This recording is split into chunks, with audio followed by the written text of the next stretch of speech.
들려주시는 하나님의 말씀은 데살로니가후서 3장 1절과 2절 말씀입니다. 2절밖에 되지 않으니 우리 같이 한번 읽어볼게요. 같이 읽습니다. 시작. 끝으로 형제들아, 너희는 우리를 위하여 기도하기를, 주의 말씀이 너희 가운데서와 같이 퍼져나가 영광스럽게 되고, 또한 우리를 부당하고 악한 사람들에게서 건지시옵소서 하라. 믿음은 모든 사람의 것이 아니니라. 아멘. 옆에 분하고 뒤에 분하고 같이 인사합니다. 사랑하고 축복합니다. 사랑하고 축복합니다. 그래요. 오늘은 그리스도인은 누구인가? 그 34번째, 그리고 기도로 치면 4번째 시간을 갖도록 하겠습니다. 사랑하는 성도 여러분, 신자의 삶은 홀로가 아니에요. 한 사람이 주님을 알게 되고 주님의 사람이 되며, 또한 신자라는 이름을 갖게 되면 이 신자를 중심으로 놀라운 생태계가 생기게 됩니다. 정확히 표현하면 영적인 생태계가 구성이 된다라는 거예요. 이전과는 전혀 다른 일들이 신자를 중심으로 일어나게 되는데, 그것은 눈에 보이는 현상이 아니라 눈에 보이지 않는 영적인 생태계라는 거예요. 바로 기도의 세계입니다. 한 사람이 주님을 알게 되죠. 그리고 하나님의 사랑을 경험하게 돼요. 그리고 뜻하지 않게 하나님을 아버지라 부르게 되는 감격을 누리게 돼요. 이러한 변화만큼 경이로운 일은 없습니다. 하나님을 알게 되고 하나님의 놀라우신 은혜의 영역으로 들어오게 되면 우리 안에 놀라운 통찰력이 생기게 돼요. 이렇게 하나님을 알고 하나님을 의지하고 하나님을 예배하는 자신을 위해 누군가 지금까지 기도하고, 또한 지금도 기도하고 있음을 깨닫게 된다라는 거예요. 성령님의 애통의 기도가 있었고, 또 누군가 자신의 영혼을 위해 슬피 우는 가슴을 찢는 기도가 있었으며, 또한 이것이 시줄과 날줄이 되어서 수많은 시간이 지나갔고, 또 수많은 눈물이 아로새겨져 탄생하게 된 것이 한 명의 신자라는 사실이에요. 그리고 그 신자가 바로 나임을 깨달을 때 한없는 감사와 감격에 빠지게 되는 것이죠. 그것으로 인하여 감사하고 그것으로 인하여 감당할 수 없는 은혜를 입게 되어 자신도 이제 누군가를 위한 기도에 동참하는 기도자가 되는 거예요. 그러한 기도를 따로 불러 중보 기도라고 부르게 되는 것이죠. 누군가의 영혼을 위해 기도하도록 내모시는 하나님의 강제를 경험하게 되는 것입니다. 그리하여 이전에는 우리 스스로도 상상할 수 없는 일이 일어나게 되는데, 자신을 핍박하는 그들을 위해 기도하게 된다라는 거예요. 억울하고 원통한 일이 가득한 이 세상을 위해 기도하기 시작합니다. 생면부지 아무런 관계를 갖지 않는 사람들을 위해 시간을 낭비하며 그 영혼을 위해 기도하게 되는 거예요. 가족들이 아직도 주님을 알지 못한다라는 냉혹한 영적인 상황 때문에 가슴 아파하고 통곡을 하게 되는 것이죠. 또한 부조리하고 정의롭지 못한 이 세상은 늘 기도의 제목이 되지 않습니까? 최고 통수권자가 하나님을 두려워하는 인생이 되게 해달라는, 언제 끝날지 모르는 이 기도 또한 우리의 기도가 되는 거예요. 그들이 하나님을 두려워하게 해달라는 바로 그 기도이죠. 언제 끝날지 알지 못하는 기도의 미로를 걷게 됩니다. 구체적으로 이러한 아름다운 기도인 중보 기도는 교회라는 공동체 아래에서 일어나게 되는 거예요. 요즘의 교회가 참으로 큰 위기에 빠졌죠. 세상으로부터 지탄을 받기 시작했어요. 그야말로 말세의 징조가 보이는 것이죠. 물론 상당히 많은 부분은 교회라는 공동체가 예전처럼 생명의 공동체가 되지 못하기 때문에 이루어진 일이에요. 하지만 그럼에도 불구하고 교회가 소망인 이유는 그 안에 기도가 있기 때문이에요. 자, 그렇다면 교회는 무엇일까요? 교회 공동체는 하나님의 높디 높은 사랑의 기준에 의해서 만들어진 공동체. 교회 공동체 안에서 일어나게 되는 모든 사랑은 기준점이 있어요. 여러 번 말씀드렸듯이 하나님의 꿈은 이 땅에 하나님의 나라가 이루어지는 것입니다. 하나님께서 하나님의 나라를 말씀하실 땐 이미 공동체라는 것을 전제로 말씀하신 거예요.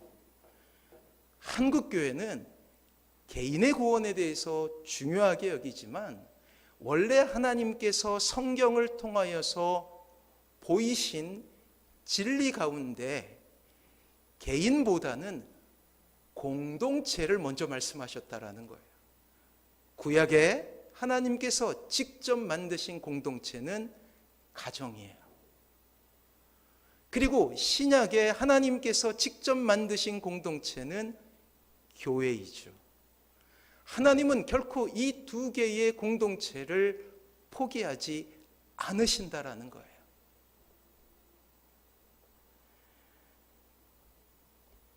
그리고 하나님의 공동체가 이루어지는 방법은 아까 말씀드렸듯이 기준점이 있다고 그랬어요.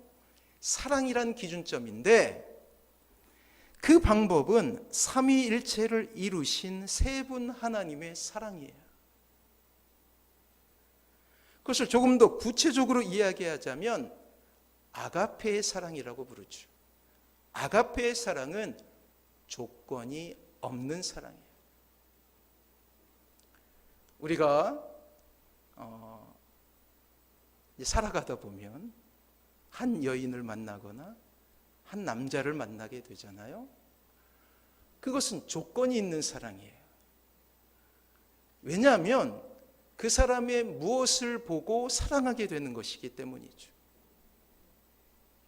하지만 우리가 신자라는 이름을 경험하게 되면 하나님의 무조건적인 사랑, 실제로 우리가 죄인임에도 불구하고 사랑하시는 하나님의 은혜를 경험하게 되면서 우리의 사랑 또한 그것을 닮아가게 되는 거예요.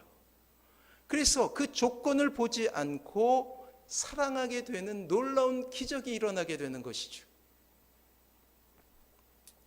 이 사랑에 장려받아 하나님은 아버지라는 세상이 전혀 이해할 수 없는 용어로 하나님을 부르게 되고, 하나님을 아버지라 부르는 모든 이들은 그리스도의 보혈의 피로 형제와 자매가 되게 되는 거예요. 이 사랑에 대한 에너지를 제공하는 것이 바로 기도입니다. 특별히 나 아닌 누군가를 위한 기도를 중보기도라고 부르게 되는데, 하지만 우리가 유념해야 될 것은 중보라는 말은 주님께만 해당한 말이에요. 그것이 이제 조금은 맞지 않지만 보통 명사가 돼서 우리가 흔히 사용하는 중보기도로 사용하게 되는 것이죠. 따라서 중보기도보다는 도고기도가 오히려 맞는 표현이라고 할 수가 있습니다. 즉 다른 사람을 대신해서 하나님께 간구하는 것이다 라고 해서 도고기도라고 부르는 거예요. 이 기도의 성격은 전적으로 이타적인 기도이죠. 나 아닌 다른 사람을 위한 기도예요. 사랑하는 성도 여러분, 우리가 성경 공부를 통해서 배우지 않았습니까? 인간의 원죄는 내가 하나님이다라는 그러한 반역의 의미를 담고 있다고요. 그러하게 인간은 필연 자신 스스로가 하나님의 자리에 오르려 하고 있는 성향을 가지게 되는 거예요. 그것이 죄의 본 모습이에요. 그런데 우리가 하나님의 무조건적인 사랑, 즉 아가페의 사랑을 만나게 되면 다른 사람들을 이타적으로 사랑하게, 내가 아닌 다른 사람을 사랑하게 되는 거예요. 이것이 아가페의 사랑인데 이것이 중보 기도의 핵심이라는 것이죠. 사랑하는 성도 여러분, 또한 기도는 하나님께 무엇인가 내 능력이 닿지 않는 일을 의탁한다라는 의미를 가지고 있어요. 내가 할 수 있는 일은 기도의 제목이 되지 않아요. 여러분들이 기도한다는 것은 그 안에 내가 할 수 없으니 하나님께서 해 주세요라는 의탁, 의지의 마음이 있는 거예요. 때문에 기도는 우리가 누군가를 위해 할 수 있는 최상급이에요. 왜요?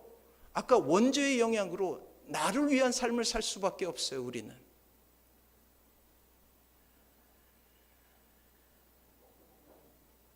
하나님과 하나님의 사랑과 가장 근사치에 있는 것이 어머니의 사랑이에요.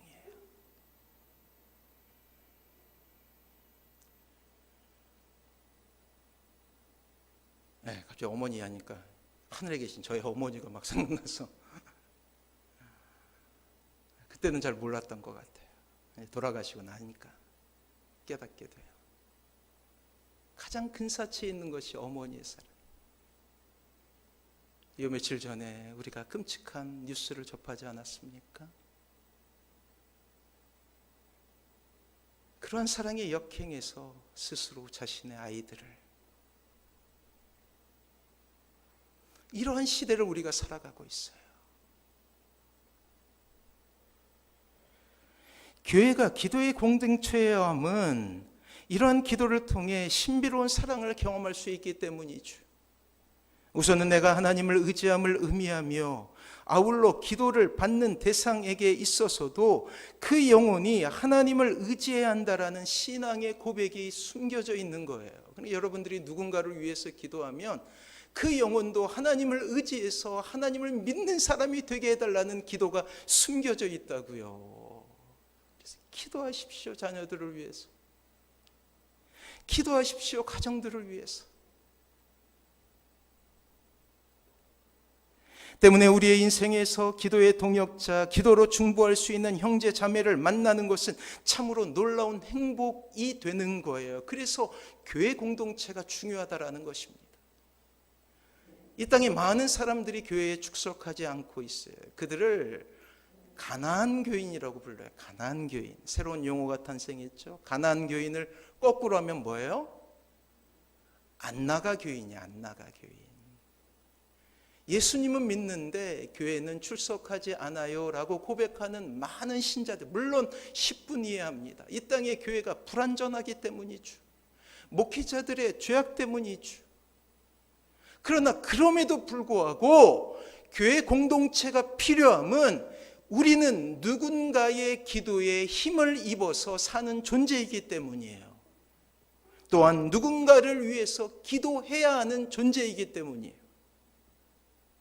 특별히 교회 공동체 안에서 이루어지게 되는 서로를 위한 도구 기도는 하나님의 역사가 교회 공동체에 나타나는 놀라운 통로가 되는 것입니다. 이것으로 인하여 교회는 예수님의 이야기로 가득 찬 간증이 넘치는 교회가 되는 거예요. 이 때문에 교회는 커져야 하지만 반드시 또한 교회는 작아져야 되는 거예요. 바로 소그룹이라는 기도의 공동체, 사랑의 공동체를 이루는 것은 우리의 신앙생활에 있어서 참으로 중요한 가치가 되는 것이죠. 자, 오늘 우리는 데살로니가 후서라는 책을 읽게 되었어요. 이 데살로니가 교회는 사도 바울이 개척한 교회였어요.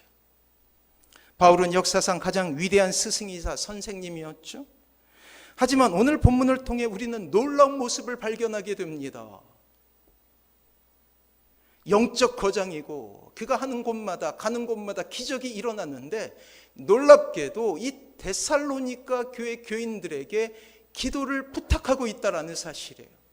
영적인 거장이 말이에요. 더군다나 예전에 데살로니가 전설을 통해서 제가 이미 설명한 바 있는데 이 데살로니가 교회는 개척한 지 얼마 되지 않은 교회였어요. 심지어 사도 바울과 전도대 일행이 3개월간 그곳에 머물다가 쫓겨났어요. 대적들에 의해서. 그래서 늘 사도 바울은 걱정했어요. 너무나 어린 신앙이었기 때문에. 그런데 놀랍게도 그들이 스스로 하나님을 믿는 놀라운 영적인 성장을 이뤄가고 있어요. 하지만 이 데살로니가 교회는 여전히 개척교회였다고, 우리와 똑같이. 그런데 그 개척교회, 이제 바로 신앙생활한 지 얼마 안 된 그들에게 주님께서, 이 사도 바울, 영적인 거장인 사도 바울이 기도를 부탁하고 있다는 사실이에요. 참으로 낯선 장면이죠. 여기서 우리는 기도가 가지는 신비로운 가치에 대해서 인정하지 않을 수 없게 됩니다. 기도를 잘 이해하는 방법은 기도를 받으시는 하나님 편에서 기도를 이해할 때 잘 이해할 수 있게 되는 거예요. 자, 기도를 잘 한다고 할 때 우리는 기도를 하고 있는 사람의 기도의 유창함을 바라보지 않습니까? 하지만 결론적으로 기도를 받으시는 분은 하나님이신 거예요. 내가 그 사람의 기도를 듣고 저 사람은 기도를 잘해 라고 표현한 것은 별로 중요하지 않는다라는 거예요. 진짜 중요한 것은 하나님께서 그 사람의 기도를 어떻게 받으시는가가 중요하다라는 것이죠. 그리하여 어떤 기도가 얼마나 세련됐나 하는 것과는 상관없이 하나님께서 응답하시는 기도가 진짜 잘하는 기도라는 거예요. 우리 집에서 가장 기도의 응답을 잘 받는 사람은 제가 아니라 우리 은지의 막내 은지. 한때는 갑자기 얘가 기도하더라고요. 하나님, 눈이 오게 해주세요. 눈이 오게 해주세요. 딱 기도했는데 와도 너무 오는 거예요. 3일 동안, 장장 3일 동안 눈이 그치지 않는 거예요. 그래서 우리 가정에서 어떤 일이 생기면 저는 우리 은지한테 기도하라고 얘기를 해요. 왜? 이 아이의 기도를, 이제 초등학교 4학년인데 이 아이의 기도를 하나님께서 들어주시기 때문에. 그리고 언젠가 말씀드렸듯이 한때 우리 은지의 기도 제목은 이 세상 모든 사람이 예수님을 믿게 해달라는 것이었어요. 저도 그렇게 배포 있게 기도는 못했거든요. 근데 이 은지의 기도 제목은 이 세상 모든 사람이 예수님을 믿게 해달라는 것입니다. 그래요. 이것이 응답받는 기도의 유창함이에요.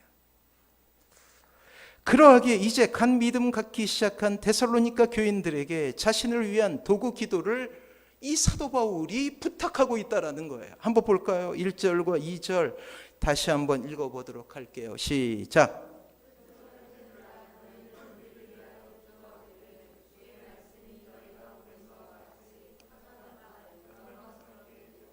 또한 우리를 부당하고 악한 사람들에게서 건지시옵소서 하라. 믿음은 모든 사람의 것이 아니니라. 그래요. 사도 바울은 편지를, 이 데살로니가 후서 편지를 마무리하며 데살로니가 교인들에게 기도 요청을 하고 있다는 사실입니다. 늘 그렇듯이 선교와 이방 전도라는 위대한 사명을 감당하기 위해 사도 바울은 목숨을 내놓는 선교 사역을 했어요. 하지만 사도 바울은 분명히 알고 있었다라는 것이죠. 이 모든 것이 자신의 힘으로 되는 것이 결코 아님을 말이에요.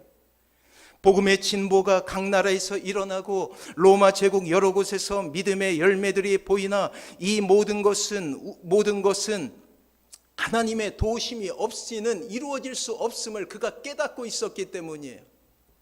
로마의 각처에서 흩어져 기도하던 동역자들의 기도가 아니면 이룰 수 없다라는 놀라운 사도 바울의 고백인 것이죠. 사랑하는 성도 여러분, 그 위대한 사람 바울에게 왜 좌절의 시간이 없었겠어요? 왜 모두 포기하고 싶었던 적이 없겠습니까? 하지만 사도 바울은 알고 있었어요.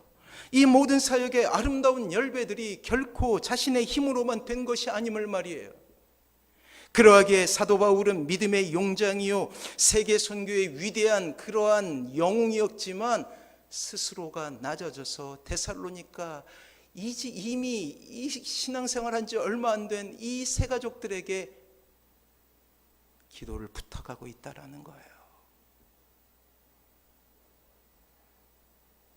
사랑하는 성도 여러분, 기도는 하나님의 은혜가 우리 안에 부어지는 통로가 되는 거예요. 이 세상에 어떤 사람도 이 원리에서 벗어난 사람이 없습니다. 때문에 사도 바울은 이러한 데살로니가 교인들에게 자신을 위해 그리고 선교단을 위해 기도해달라고 부탁하고 있는 거예요. 2절 말씀 다시 한번 읽어볼까요? 2절 같이 한번 읽어봅니다. 시작. 또한 우리를 부당하고 악한 사람들에게서 건지시옵소서 하라. 믿음은 모든 사람의 것이 아니니라. 사도 바울의 인생을 보면 늘 부당하고 악한 사람들에 의해서 모함당하고 때로는 좌절을 겪고 투옥되고 매를 맞는 그 폭력의 현장이었다라는 거예요. 고린도후서 11장에 보면 그가 받았던 고난의 일부를 적어놓은 것이 있어요. 유대인들에게 40에 하나 감한매를 5번 맞게 돼요. 왜 40에 하나 감한매이냐? 그 이상을 맞게 되면 죽기 때문이에요. 그래서 최대치를 40에 하나 감한매예요. 무려 5번 죽을 고비를 넘겼다라는 거예요.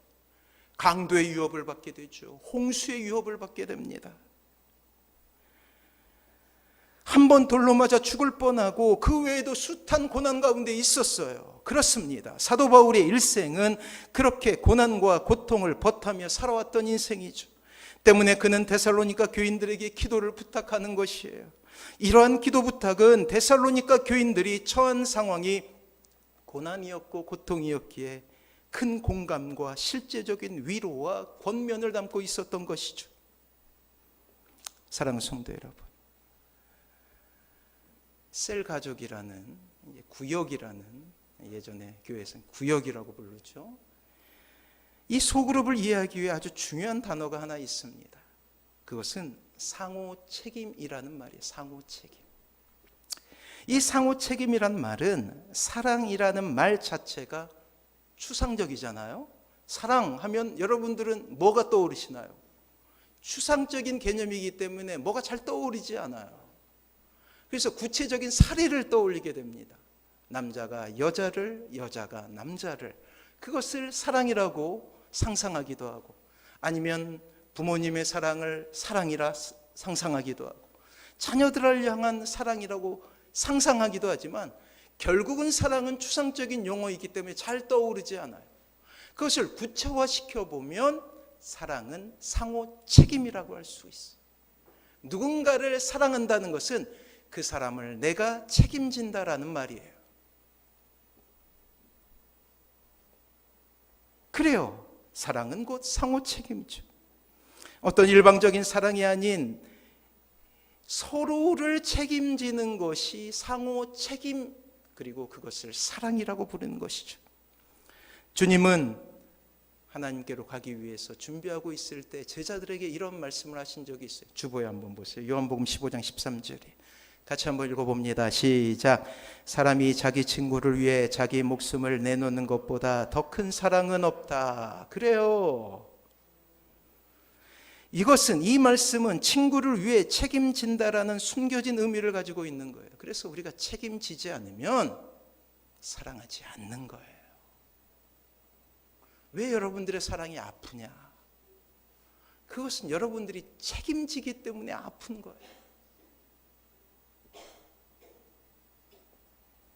그래서 누군가를 위해 책임진다는 이 용어를 신앙적인 용어로 바꾸게 되면 그것을 대속이라 부르게 되는 거예요.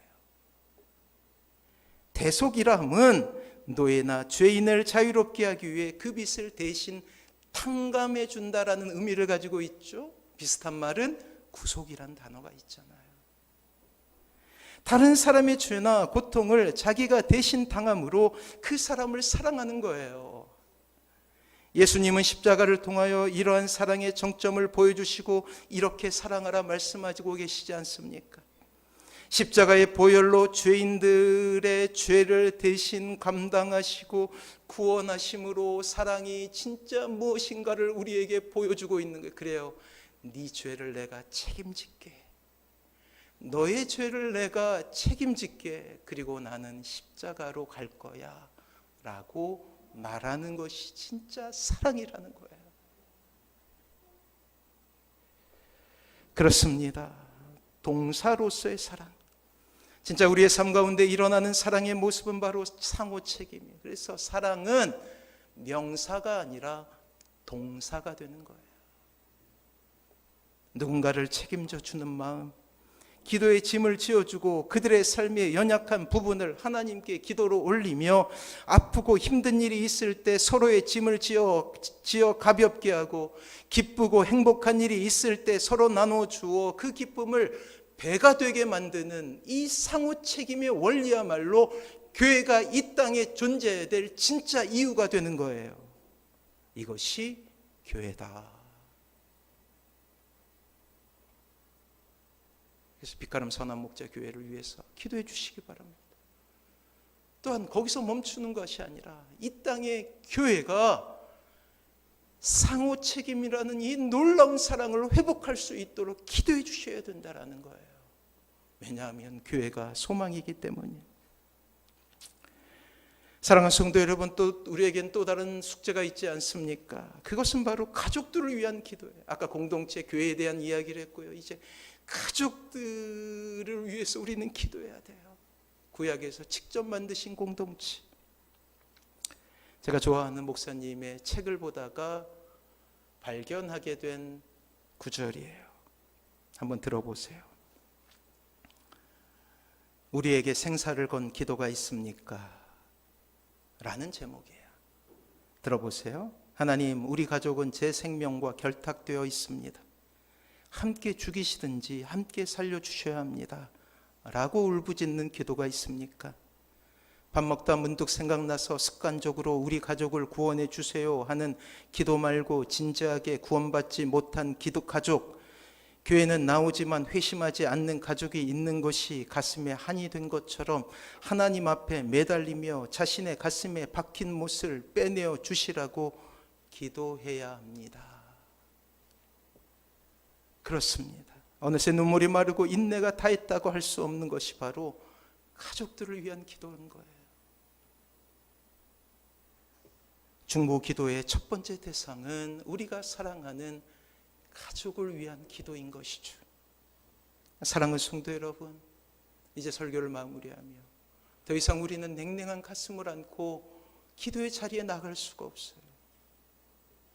간절하게 하나님께 매달려야 합니다. 마치 마트에서 자기가 갖고 가지고 싶은 장난감이 있을 때 바닥을 뒹구는 아이처럼 우리의 마음에 갈급한 마음으로 주님을 찾아야 한다라는 거예요. 그리고 이 기도에 간절함과 열렬함을 담아야죠. 간절함과 열렬함은 조금 깊게 들여다보면 그 의미가 달라요. 간절함은 자신의 기도가 반드시 이루어지길 바라는 마음을 하나님을 향해 매달리는 것이지만, 참된 열렬함 안에는 항상 간절함이 있는 거예요. 그래서 기도하다 보면 눈물이 나요. 사랑하는 성도 여러분, 우리가 만약 하나님과 온전한 관계 가운데 살아가고 있다면 우리의 기도는 간절함과 열렬함으로 불타올라야 된다는 것입니다. 또한 놀라운 것은 하나님은 여러분들의 눈물에 주목하신다는 거예요. 주님은 성도의 통을 통해 위대한 하나님의 일을 이루어 가시죠. 찰스 스윈돌 목사님은 이렇게 이야기했어요. 땅 위에 떨어지는 모든 눈물방울은 하늘의 왕을 불러온다. 사랑하는 성도 여러분, 여러분들의 삶 가운데 간절함과 열렬함이 있길 소원합니다. 그렇게 하나님을 바라보시길 바랍니다. 이것 외에는 소망이 없다라는 거예요. 늘 말씀드리면 참으로 위험천만한 세상을 우리는 살아가고 있어요. 말도 안 되는 세상을 살아가고 있습니다. 그 누구도 재앙을 벗어날 수 없는 시대를 살아가고 있어요. 제가 언젠가 말씀드렸죠.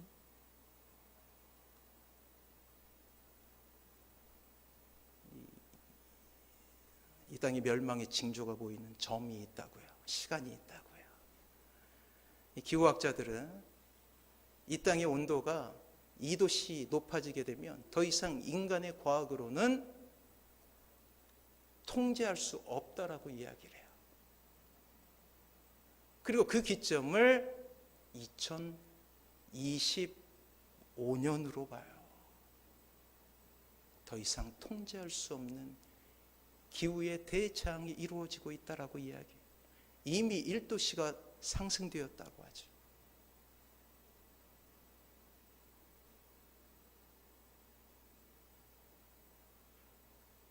그것 때문에 텍사스에서, 저 사막기후인 텍사스에서 눈이 내리고, 우리나라가 모스크보다 훨씬 더 추운 곳이 되어버리고, 제어할 수 없는 태풍이 일어나고 지진이 이 세상을 덮치는 일들이 일어나고 있는, 그야말로 말세의 시대에 도달한 거예요. 하지만 이 시대를 보십시오. 주님을 찾지 않는 시대가 되어가고 있어요. 이러한 시대 가운데 우리에게 필요한 것은 기도입니다. 저 일본 땅에서는 영원히 지워지지 않는 그러한 큰 죄악을 저지르려고 하고 있죠. 방사선 오염수를 방류하고자 합니다. 지난주에 말씀드렸듯이 지금까지 모아온 것을 10년간 방류하고 또 모아온 것을 또 10년간 방류하게 되는 거예요. 영원토록 방류하게 된다라는 거예요. 이러한 경각의 시대에 우리에게 필요한 것은 기도예요. 기도 외에는 소망이 없다라는 것이죠.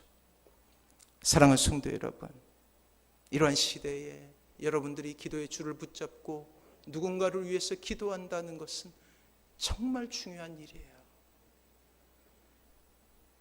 부족한 종 역시 지금까지 그려왔듯이 여러분들과 여러분들의 가족들을 위해 기도하겠지만 저를 위해서, 이 연약한 종을 위해서 또한 기도해 주시길 또한 바랍니다. 사랑하는 성도 여러분, 그리스도인은 누구인가? 그 34번째 그 사람은 기도하는 사람이에요. 이 놀라운 말씀에 도전을 받아 기도의 사람이 되시는 놀라운 은혜가 있길 주님의 이름으로 축원합니다. 우리 찬양으로 하나님 앞에 나가도록 할게요. 아버지, 당신의 마음이 있는 곳에 기도의 마음이죠.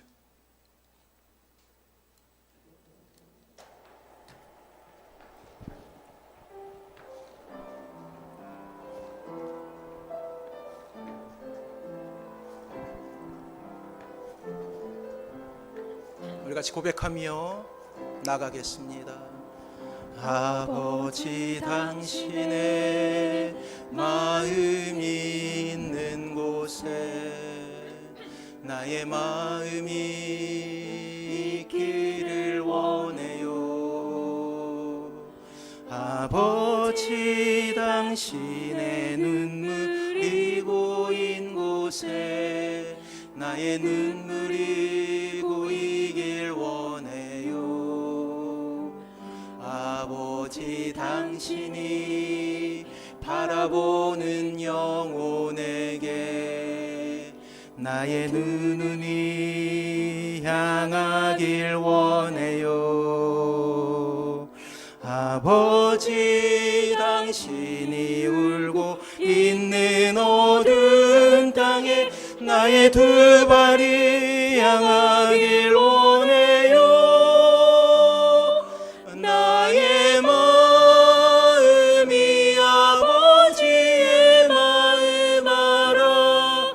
내 모든 뜻 아버지의 뜻이 될 수 있기를 나의 온 몸이 아버지의 마음 알아.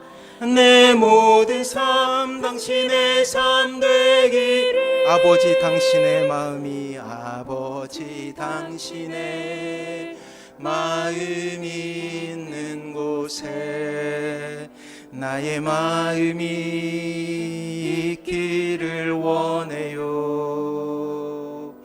아버지, 당신의 눈물이 고인 곳에 나의 눈물이 고이길 원해.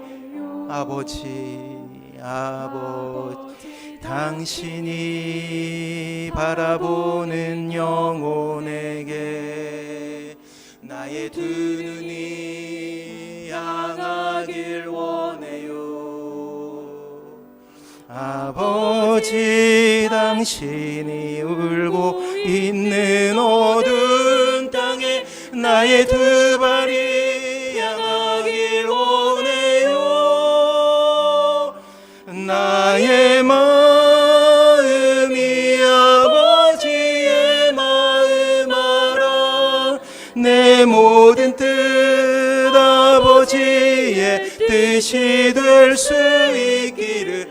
나의 온몸이 아버지의 마음 알아. 내 모든 삶 당신의 삶. 나의 마음이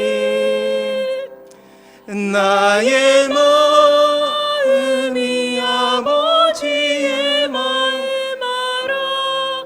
내 모든 뜻 아버지의 뜻이 될 수 있기를. 나의 온몸이 아버지의 마음 알아. 내 모든 삶 당신의 삶 될